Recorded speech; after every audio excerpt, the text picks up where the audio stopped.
Aunty age అయిపోయినా మంచి youth లో టెమటంలాడుతూ ఉంటుంది. అలానే కోరికలు కూడా చాలా ఎక్కువ. అంకుల్ ఏమో అసలు పట్టించుకోడు. ఆంటీలో తన వేడిని తగ్గించుకోవడానికి అంకుల్ దూతా ఉన్నా అంకుల్ అసలు పట్టించుకోడు. అప్పుడే ఇంట్లోకి తన పెంపుడు కొడుకు ఎంట్రీ అవుతాడు. వాడు యవ్వనంలో నవనవలాడుతూ ఉంటాడు. చూపులే ఆంటీని ఎప్పుడు దున్నేద్దాం అన్నట్టు ఉంటాయి. అయితే మనోడు ఒక చెల్లి కూడా ఉంటుంది.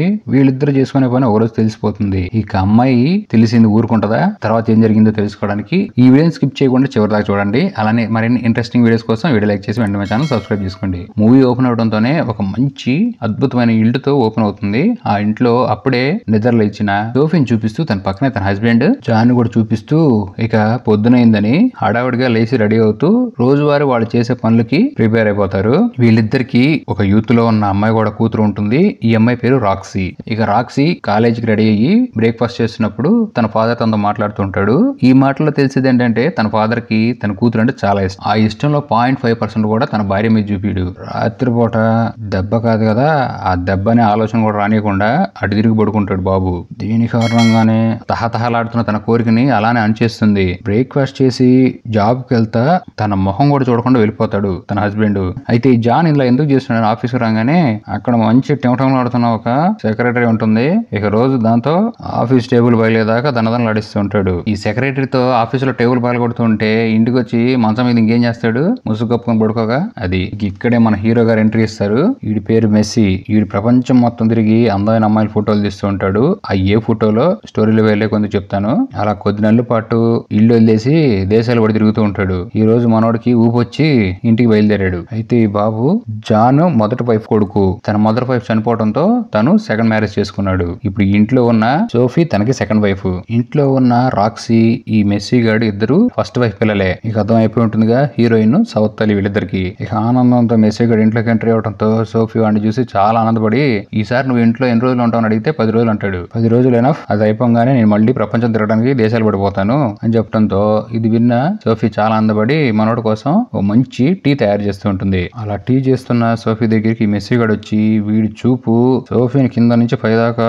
స్కాన్ చేసి ఎప్పుడు పిసుకుదాం అన్నట్టు చూస్తూనే ఉంటాడు. కానీ ఇప్పటిదాకా ఛాన్స్ అయితే రాలేదు. వచ్చిన ప్రతిసారి సోఫీ నీ బాడీ నీ షేపులు ఎంత బాగుంటాయో తెలుసా అని మనోడు సోఫీని ఇంప్రెస్ చేద్దామని చాలా ట్రై చేస్తూ ఉంటాడు. సోఫీకి మొత్తం అర్థం అయిపోతూ ఉంటుంది. ఈడు నాతో గబగబలు చేద్దాం అనుకుంటున్నాడు, కానీ వాడిని దూరంగా ఉంచేస్తుంది. ఎందుకంటే తన సంసార జీవితం నాశనం అయిపోకూడదని. ఇక కాసేపటికి నైట్ అవుతుంది. రాక్సీ కూడా వచ్చి తన నాన్న కలుస్తుంది. ఇద్దరు కలిసి టీవీ చూస్తున్న టైంలో సోఫీ వచ్చి చెప్తుంది మీ నాన్నగారు ఈ రోజు రారంట, రేపే కలుస్తారని చెప్పి హీరో చెప్తుంది. ఎందుకంటే హీరో తన ఫాదర్ కోసం నిద్రపోకుండా వెయిట్ చేస్తున్నాడు. ఇక నెక్స్ట్ డే రాక్సీ కాలేజీకి వెళ్ళిపోతుంది. ఇక్కడ సోఫీ హీరో గడి బ్యాగ్ సర్దుతూ కొన్ని ఫోటోలు చూస్తుంది. ఆ ఫోటోలు మొత్తం అందమైన ఆడపిల్లలయ్యి ఒంటి మీద బట్టలు లేకుండా డిఫరెంట్ యాంగిల్స్ తో ఫోటోలు తీస్తూ ఉంటాడు. ఇప్పుడే స్నానం చేసి వచ్చిన హీరో గారిని సోఫియా పైనుంచి కిందకి చూసి నువ్వు ఎందుకు ఇలాంటి ఫోటోలు తీస్తానని అడిగితే మనోడు ఏం సమాధానం చెప్పకుండా సోఫియాని ఎప్పుడు మింగుదామా అని చూస్తూ ఉంటాడు. అప్పుడే ఇంటి బయటికి గార్డెన్ లోకి సోఫియా తీసుకొచ్చి ఈ గార్డెన్ లో ఉన్న చెట్లు ఇవన్నీ చూడు, మన గార్డెనర్ ఎంత బాగా పెంచాడో,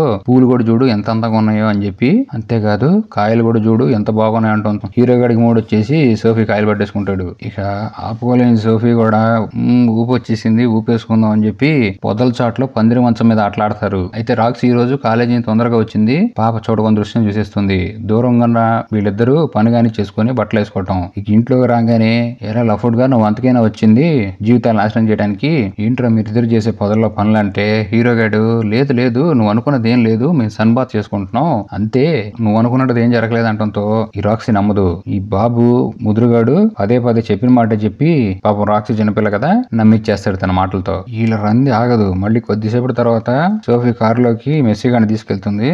అక్కడే మొదలు పెట్టేస్తాడు. ఈ ఇంటికి వచ్చిన వీళ్ళకి అప్పుడే జాన్ గడు వస్తాడు. అప్పుడే అక్కడికి వచ్చిన సవత్ తల్లిని కొడుకుని చూసి జానీ గడు మీ ఇద్దరు ఎక్కడికి వెళ్ళి వస్తున్నారని అడిగితే బజార్ వెళ్ళి వచ్చామని చెప్తారు. ఇక వీళ్ళిద్దరిని చూసి రాక్సీ కూడా స్నానానికి వెళ్ళిపోతుంది. ఇక జాన్ అంటూ ఉంటాడు అరే నువ్వు మంచి బిజినెస్ చేసుకోరా, ఎందుకు ఇవన్నీ అంటే లేదు నాకు ఫోటోలు తీయటంలోనే మంచి ఇంట్రెస్ట్ ఉందని చెప్పి వెళ్ళిపోతాడు. ఇక రాత్రి అవగానే అందరూ కలిసి డిన్నర్ చేస్తూ ఉంటే ఈ బాబు మెస్సీ గడు సోఫీ తొడల మీద చేతులు పెట్టి లోపలికి తీసుకెళ్లి వీళ్ళకి పని చెప్పడం స్టార్ట్ చేస్తాడు. అయితే సోఫీ మాత్రం చాలా భయపడి మూడొస్తున్నా సరే జాన్ ముందు ఏమి తెలియకూడదు, ఎందుకంటే తనకి జాన్ అంటే చాలా భయం, అందుకే అక్కడి నుంచి వెళ్ళిపోతుంది. ఆ రోజు నైట్ జాను ఈ సోఫీ నిద్రపోతున్నప్పుడు ఈ సోఫీకి గుహలో గొలగొల స్టార్ట్ అవుతుంది. ఇదేంటి ఈ టైంలో వస్తుందని చెప్పి లైట్ కట్టేసి నిద్రపోతూ ఉంటే ఆ గొల కాస్త ఎక్కువ అవుతూ ఉంటుంది. ఈ మూడేంట్రా బాబు అని చెప్పి మొగుడు లేపితే వాడేమో ఆల్రెడీ గుర్రాన్ని గపగపడి ఆడిచి వచ్చాడు కాబట్టి ఓపిక లేదన్నట్టు పొక్కదిరి పడుకుంటాడు. ఈ వేడేమో చల్లారదు. ఈ జాన్ గడు వేడి తీర్చలేడు, ఆడి కొడుకే కరెక్ట్ అని చెప్పి ఆడి దగ్గర దూరిపోతుంది. మంచి నిద్రలో ఉన్న హీరో గాని లేపిన వాడు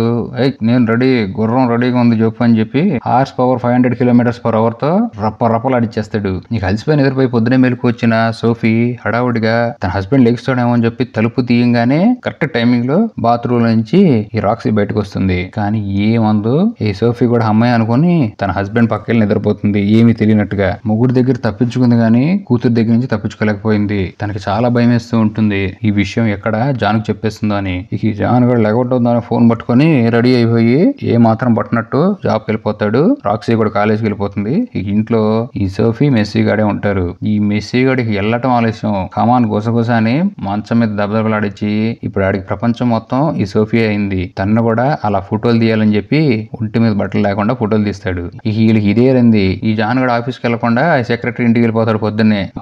ఆ పాప కూడా రెడీగా ఉంటుంది పొద్దున్నే, మనోడు ఎప్పుడెప్పుడు వస్తాడా అని. ఈ ఇంట్లో వీళ్ళు మంచి పనులు ఉన్న టైంలో మళ్ళీ రాక్సీ వస్తుంది, చూసేస్తుంది. ఇక లాభం లేదని చెప్పి ఇద్దరికి గట్టిగా వార్నింగ్ ఇచ్చి మీరు చేసేది కరెక్ట్ కాదు, చాలా చండాలమైన పనులు చేస్తున్నారంటే ఈ సోఫీ చాలా నచ్చ చెప్పడానికి ట్రై చేస్తుంది. కానీ పుసలు కొడుతున్న రాక్సీ ఏంటి నువ్వు అసలు నాన్నకు చెప్పేస్తున్న సంగతి అని చెప్పి సీరియస్ అయిపోతూ ఉంటుంది. వీళ్ళకి ఏమో ఏం చేయాలో అర్థం కాక అక్కడి నుంచి రెస్టారెంట్ కి వచ్చి మెస్సీ గాడు సోఫియాతో అంటూ ఉంటాడు, మనం ఒక మంచి ప్లాన్ ఆలోచించాలి. రాక్సీ ఈ విషయం జాన్కి చెప్పకుండా ఉండాలంటే సోఫియా ఓపెన్ అయిపోతుంది. నిన్ను ప్రేమించట్లేదు, కేవలం నీతో దెబ్బలే వేయించుకుంటాను. ఈ మాటలు విన్న మెస్సీ గాడికి ఎక్కడ గాలి అక్కడ గాలి చంపేద్దామని అంత కోపం వస్తుంది. కానీ చేసేదేం లేక కంట్రోల్ అయ్యి ఈ సోఫీ అంటుంది, నా ఫస్ట్ హస్బెండ్ నన్ను వదిలేసిన తర్వాత జాన్ నన్ను చేరదీసి బాగా చూసుకుంటున్నాడు. నాకు ఏదైనా సరే ఫస్ట్ నా ఫ్యామిలీయే, తర్వాత ఏదైనా. ఫ్యామిలీ కోసం నేను ఏదైనా చేస్తానని చెప్పి గట్టిగా వార్నింగ్ ఇస్తుంది. ఇంకొద్దిసేపు తర్వాత సోఫీ మెస్సీ ఇంటికి రావడంతో వీళ్ళిద్దరిని చూసిన రాక్సీ చాలా వెటకారంగా మాట్లాడుతూ ఏ సందుల్లో ఏ గందుల్లో దెబ్బలేసుకుని వచ్చారని అడుగుతుంది. మళ్ళీ సోఫీ నచ్చ చెప్దామని చూసినా సరే రాక్సీ తన మాట వినదు.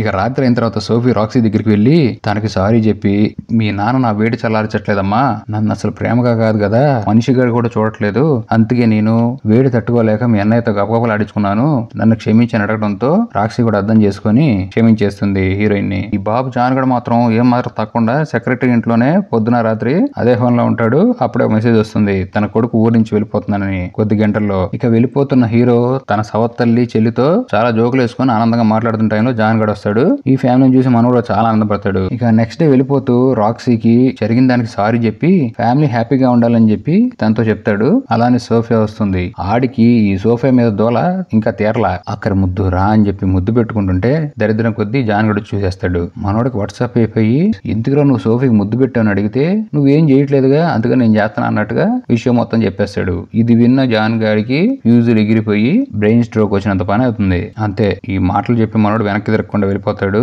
జాన్ గడు ఫుల్ షాక్ లో ఉంటాడు. కొన్ని రోజుల తర్వాత సోఫీ తన పేరెంట్స్ ని ఇంటికి పిలిపించుకుంది. ఎందుకంటే తను ఏదో ఊరెళ్తూ రాక్సీకి తోడుగా ఉంటారని పిలిపిస్తుంది. అద్రిపోయే ట్విస్ట్ అంటే సోఫీ కూడా దోలు వదలలేదు హీరో గడితో. డైరెక్ట్ గా హీరో గడు ఉన్న ప్లేస్ కి వెళ్ళి కమాన్ దోలు తీర్చేసి అని చెప్పి తీర్చేసుకుంటూ ఉంటుంది. ఫైనల్ గా సోఫీ మెస్సీ కప్పలాడించుకుంటూ తలిపేయడంతో మూవీ ఎండ్ అయిపోతుంది.